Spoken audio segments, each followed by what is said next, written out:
Welcome to Real Estate Success DFW, the podcast where top producing agents from Dallas-Fort Worth come together to share their stories and strategies behind their success. I'm Shaune Corbett, your host, and with over 300 million sold in the local real estate market and the honor of being best of B multiple times, I know what it takes to make it in this market.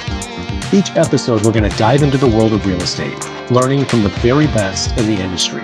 If you're ready to level up your game, you're in the right place. Let's get started.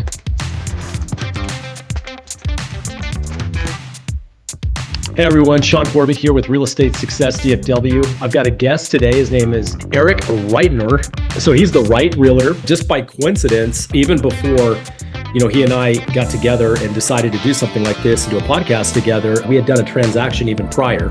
And it worked out great for both of us. I think we both were able to work it out.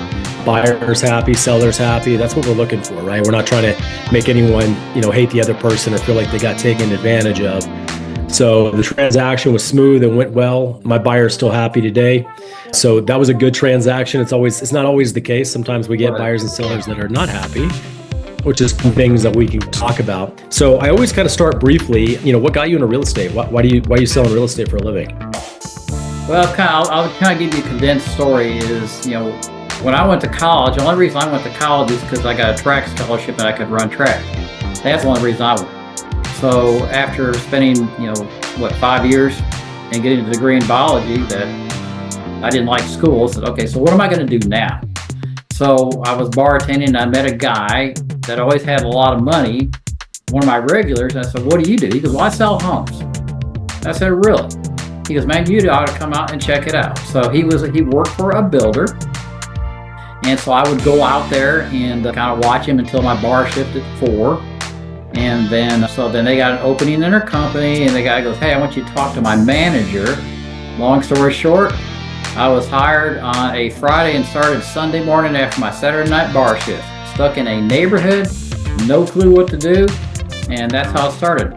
Sold 2 of the 3 finished homes that first week. Showed up at the sales meeting with 2 contracts and they looked at me like I had 4 eyes, like, what do you have? I said, well, these are contracts. Well, how'd you do that? I said, I don't know. People came in, I figured they're there to look for a home. I showed them homes. I said, do you like them? They said, yes. I said, do you want to buy it? And they said, yes. So I went back and called my buddy and we wrote the contract. So that's kind of how it all started. So that was 1985. And so that makes it now 40 years. And so I sold new construction for the first half of my life. And then I switched over in 2007 to this side. And here we are today. What made you change from just doing new builds, where you don't have to have a license, and then moving into pre-owned, which is it's kind of funny, right? We're in a business where you tend to make more money in the pre-owned business than you do on the brand new business. But that's because there's only so many new builds every year. Yeah. So you went from new to pre-owned. What made you make the switch? Well, I ran sales and marketing for the largest, builder in the Dallas-Fort Worth area for 10 years. And of course, you have to deal with a lot of corporate stuff in that case. And I just got burnt out. I just got tired of it. And I wanted something different. And I had been obviously friends with a lot of realtors along the way and started talking to them about that. And I, woke up one day and said, I don't want to do this anymore. So got my real estate license and just started.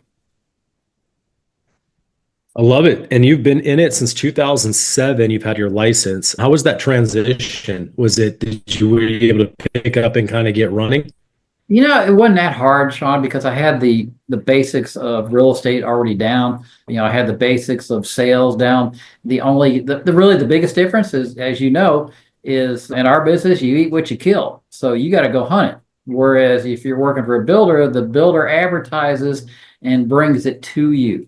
So you didn't have a situation where, new customers were walking in a mall office or something like that. When you take a step on our side, you're responsible for finding your own customers. So that was probably the biggest transition. Okay. I know one of the things that you wanted to talk about is why we do what we do when we do it. Yeah. That's one of the things that you wanted to cover, and you wanted to also cover the importance of putting your customers ahead of your own interests. How does that look like in your business? Do you have particular ways that you communicate or share or systems that make sure you you always keep that, consistent? Yeah. I think anybody that's had any success in real estate knows that it's a relational business, and that most of your business after you get to a certain point is just, repeat, referral, like that. The main thing about what we do is we connect with people, and it doesn't matter where we are. And here's another thing that I try to tell people. Our business, we're not on a time clock. We don't work certain days, whatever. Our business is a lifestyle. So we're always looking for opportunities to serve, and you never know where you're going to run into the next client, next friend, whatever. But as far as how we treat our clients, it's no different from how we want to be treated. I think sometimes, real estate agents get a bad rap and are compared to used car salesmen and things like that. A lot of times that sometimes is justified because we'll get a lot of new agents into our industry, and they'll find out that it's really hard and they don't last. So they don't try to, become true professionals in service. So, but ultimately to be successful, man, it's all about how you treat other people. And that probably stems a lot from your own personal faith. Absolutely. And, of course, I don't hide anything that I am a Christian, and I claim that Jesus is my Lord and Savior, and I rely a lot on Him. And, what else are we to do? We're trying to uplift other people. Some things I do are maybe unconventional, and I always ask permission, but a lot of times at listing appointments, and we're wrapping things up, I always ask if I can pray over the home. And the reason I do for that, and I'll say a prayer for the home, for the sellers, for the next people that are going to live there. And then I also ask God for direction on how to market the home correctly, make sure that the outcome of the sale is good for the seller and the buyer. Because what we want to do is we want to try to create a win-win situation where both parties are happy.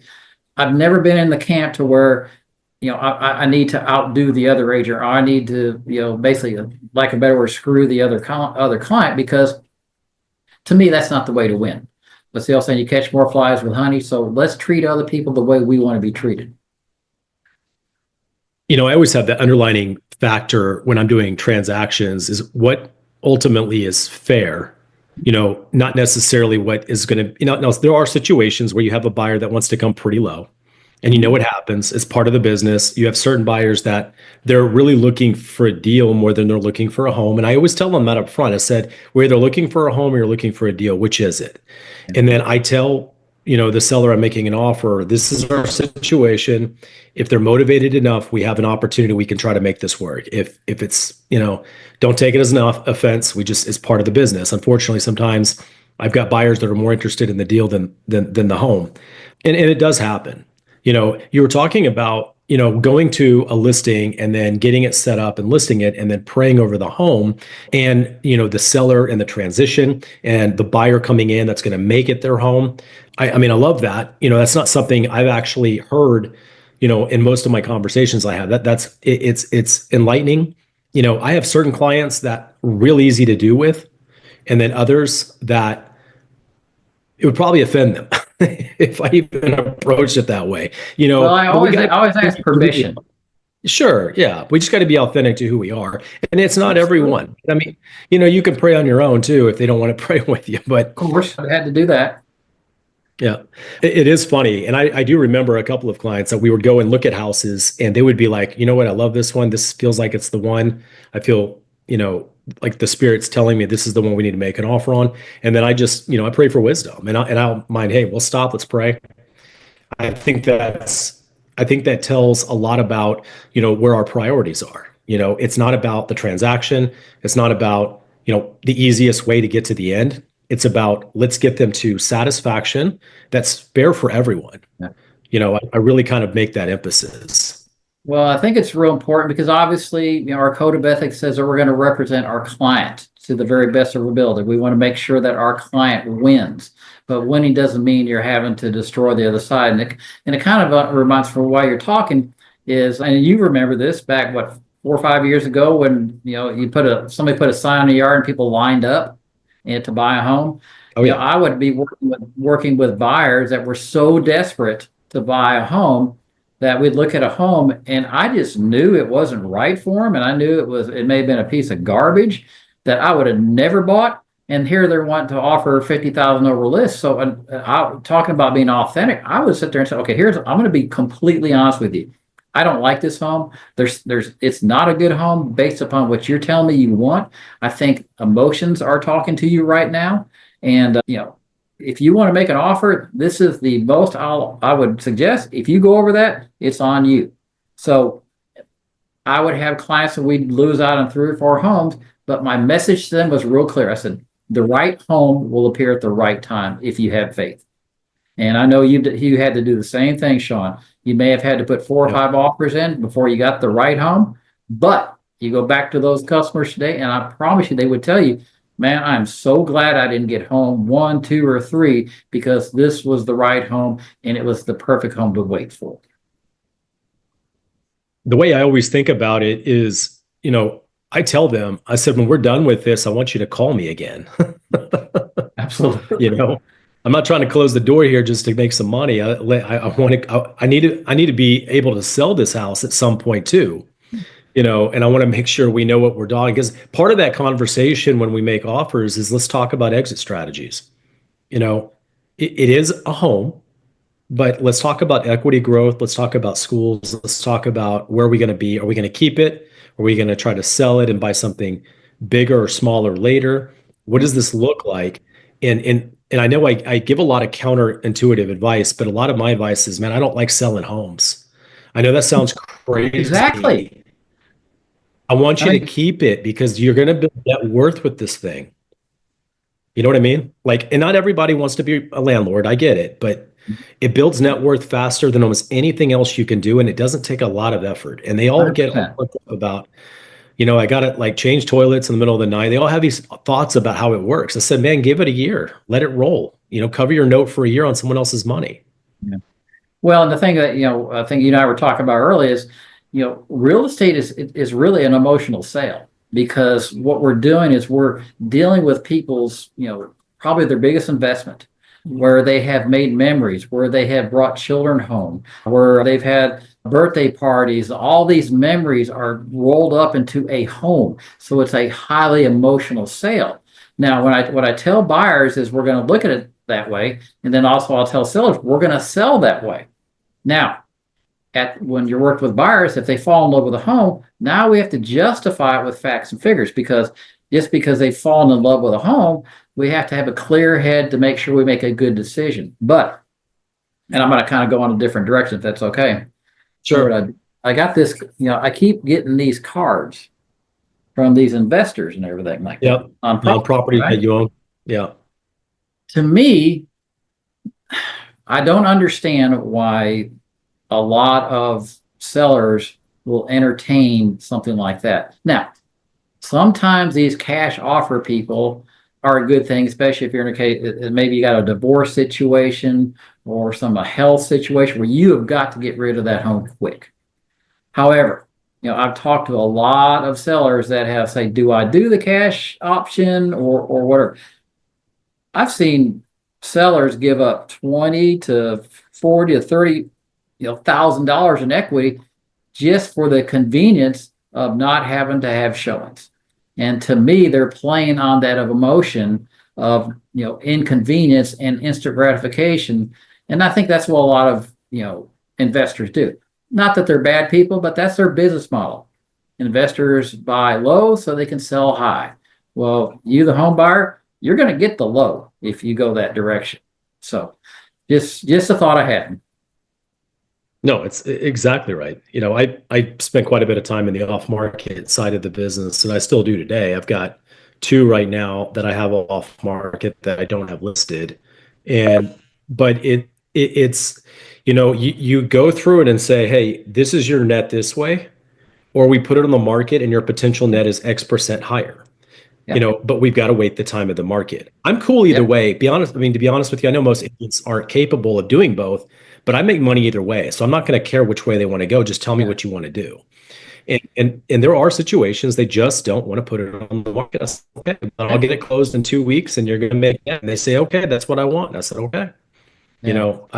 I do what they tell me. I just always want to make sure they know the facts, right? Well, that's what we're supposed to do. We give them the options, Yeah. no different than advice on a home that they may want to purchase or a seller on how they want to sell their home or terms or whatever. We present the information to them and then ultimately they make that decision. Part of that is having real conversations with clients about the truth of things. A lot of times they don't always want to hear the negative things that can happen when you're either presenting a property of what it should sell for and what the consequences of overlisting or making an offer. And if we don't win because we're so far below, the seller may not work with us. There's negative things that I think sometimes agents don't want to have those conversations. Yeah. So, it's so important to be honest with your clients and to the point it hurts. And I will tell people when I have either the buyer or seller presentation that one thing that they can expect from me is I'm going to tell them the brutal truth. It may hurt and it may hurt their feelings. I don't mean to, but they deserve to hear it. And you need to do the right thing. It kind of reminds me of a story I always tell young agents that I remember a transaction many years ago where the seller wanted to retain mineral rights. Well, I put it on the multiple listing service that's the way it was. Sold the home, we get to closing and buyer saying they want the mineral rights. I said, well, no, the seller's keeping them. Well, I didn't do my job of making sure. Did you not include the form? Oh, you didn't transfer the mineral rights? Yeah. Well, no, I didn't put it on the contract that the seller was keeping them. I got you. Yeah, you got it. It's a separate addendum that you have to separate. Yeah. So that was on me.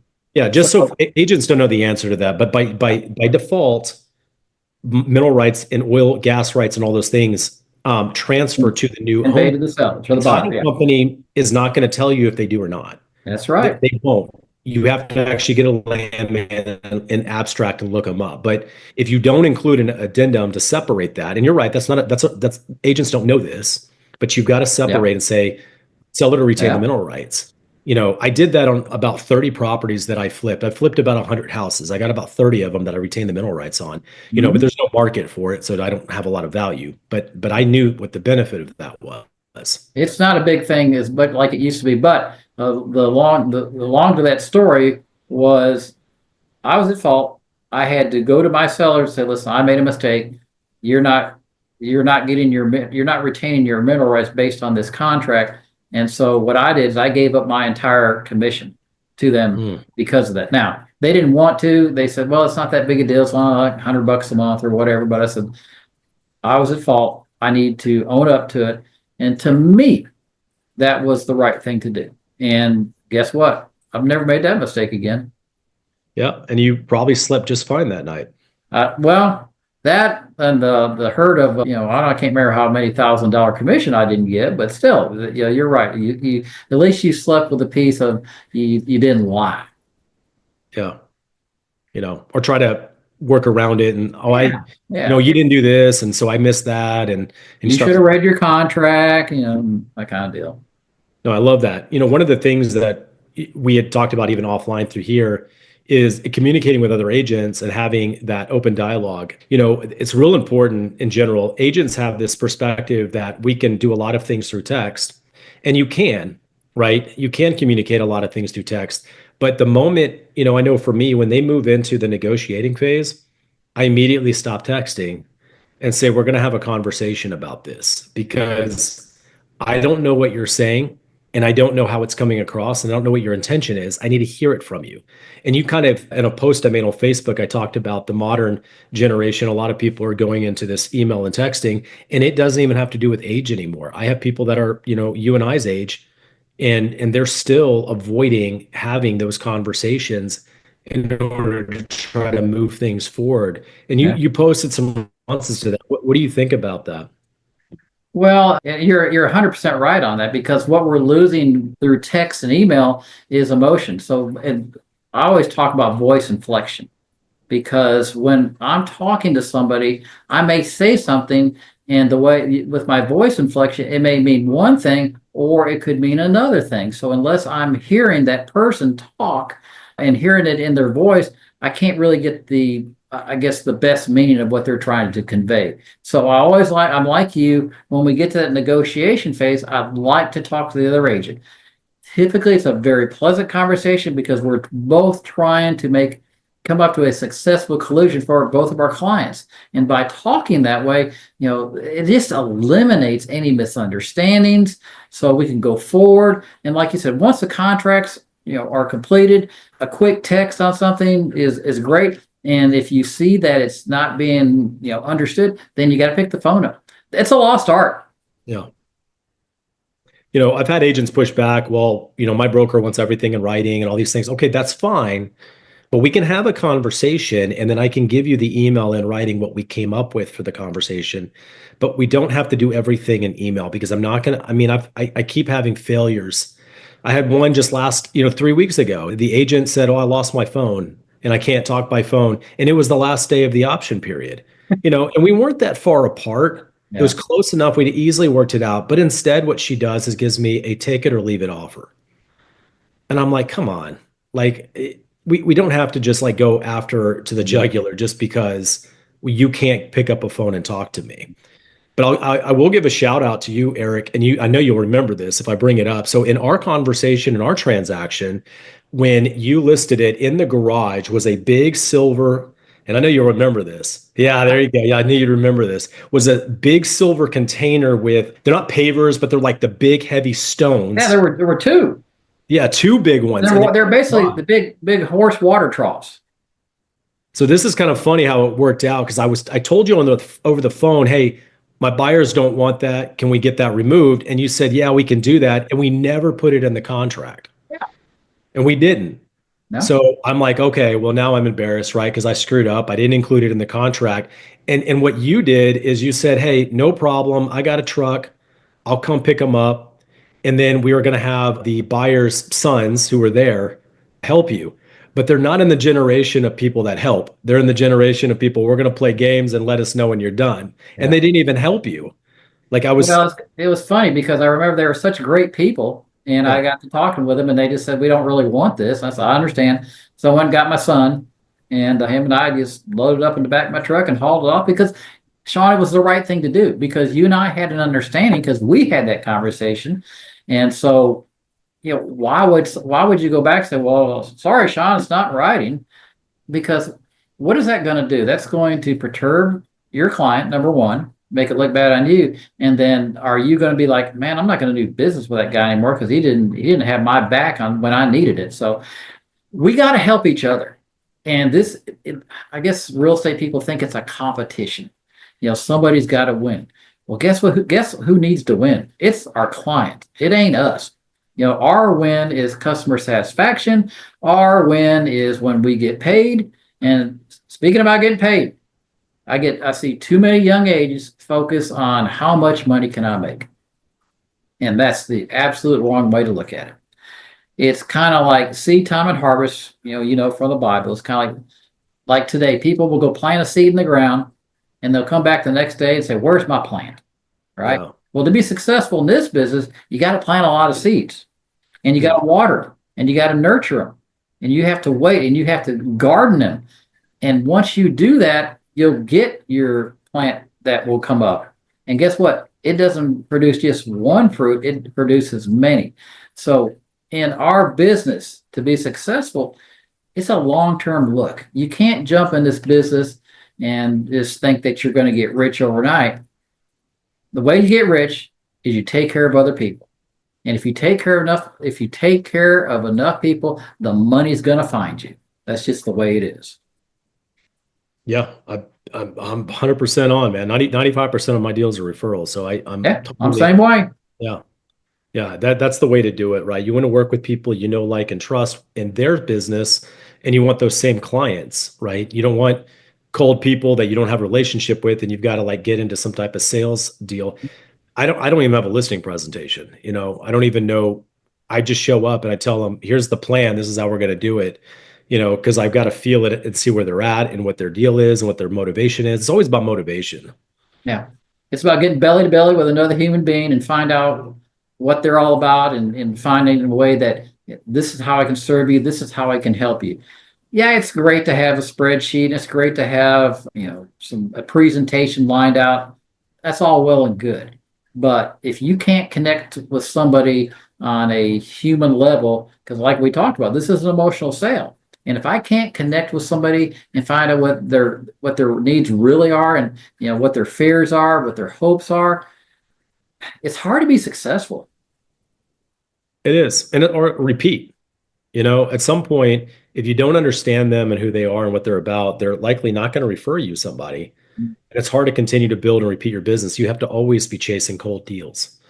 And that's exhausting. You made a comment earlier, and that made me think about it is we're technically in sales, okay? But can you really sell a big transaction, a large transaction like this to somebody? See, I don't think you can. It's not like selling, a computer or something like that. It's an inanimate object or something like you use salesmanship for that. Now, what I teach agents is, we have to guide that client to what is best for them. Okay. Once we connect them with it, so let's just say you're working with a first-time home buyer.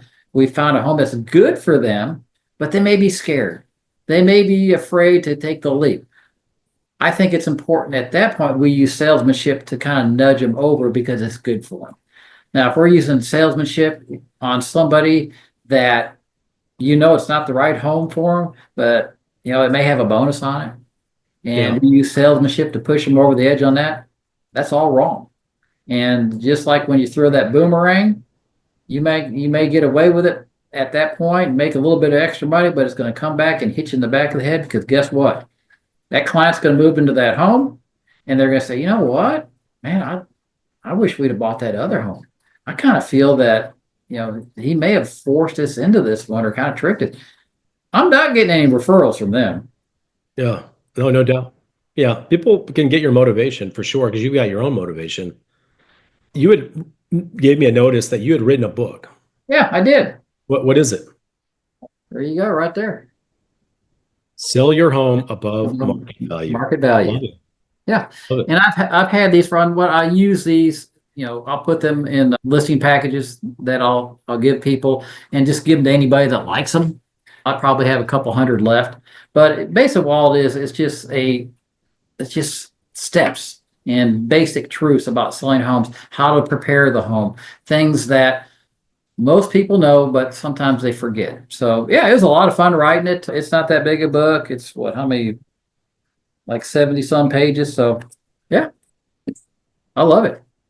Well, very cool. Do you have anything that you want to promote on how to get in contact with you or reach you? You'd mentioned Facebook and you mentioned TikTok. Well, I'm on everything: Facebook, Instagram, TikTok.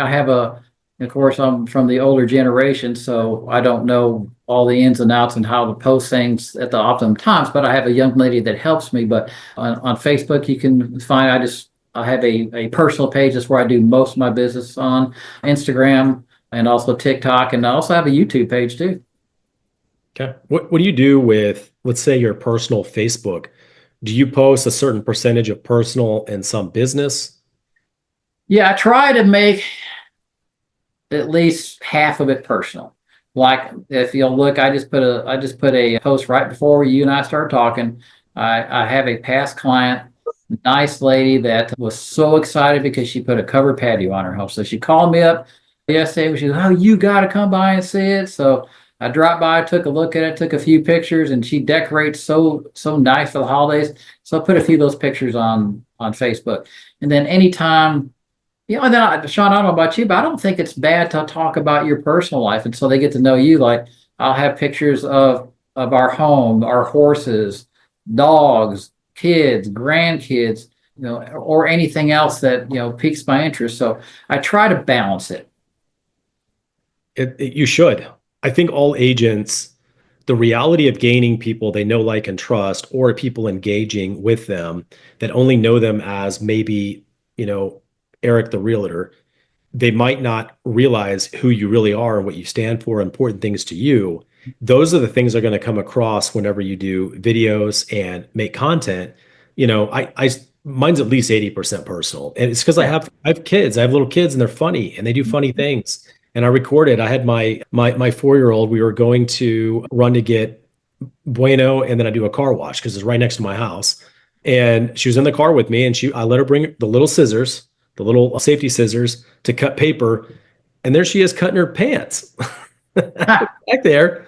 And I got onto her, and then I took a video of her response, and it's just this pouty face. She's so upset Yeah, that that she did that, and then I zoom in, you can see the cut in her pants. It's really funny.